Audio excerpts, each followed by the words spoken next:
പശ്ചിമേഷ്യയിൽ സംഘർഷം തുടരുന്നതിനിടയിൽ 52,000-ലധികം ഇന്ത്യക്കാർ സുരക്ഷിതമായി രാജ്യത്ത് തിരിച്ചെത്തി. ഹ്രസ്വകാല വിസയിലെത്തിയവരും ട്രാൻസിറ്റ് വിസയിലുള്ള യാത്രക്കാരുമാണ് ഈ സൗകര്യം പ്രയോജനപ്പെടുത്തിയവരിലേറെയുമെന്ന് വിദേശകാര്യ മന്ത്രാലയം വാർത്താക്കുറിപ്പിൽ അറിയിച്ചു.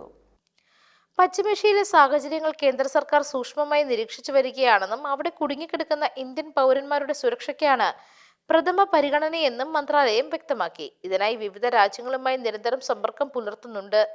പശ്ചിമേഷ്യയിലെ എല്ലാ ഇന്ത്യൻ പൗരന്മാരും പ്രാദേശിക അധികാരികളുടെ നിർദ്ദേശങ്ങൾ സ്വീകരിക്കണമെന്നും ഇന്ത്യൻ എംബസികളോ കോൺസുലേറ്റ് പുറപ്പെടുവിക്കുന്ന യാത്രാ മുന്നറിയിപ്പുകളും കർശനമായി പാലിക്കണം. വിമാന സർവീസുകൾ ലഭ്യമല്ലാത്ത രാജ്യത്തുള്ളവർ തൊട്ടടുത്തുള്ള വിമാന സൗകര്യങ്ങളെക്കുറിച്ച് അറിയാൻ ബന്ധപ്പെട്ട എംബസികളുമായോ കോൺസുലേറ്റുമായോ അടിയന്തരമായി ബന്ധപ്പെടണം.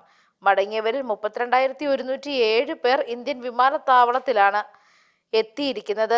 വരും ദിവസങ്ങളിൽ കൂടുതൽ വിമാന സർവീസുകൾ നടത്താൻ പദ്ധതിയുണ്ടെന്നും വിദേശകാര്യ മന്ത്രാലയം വ്യക്തമാക്കി. News desk Magnavision.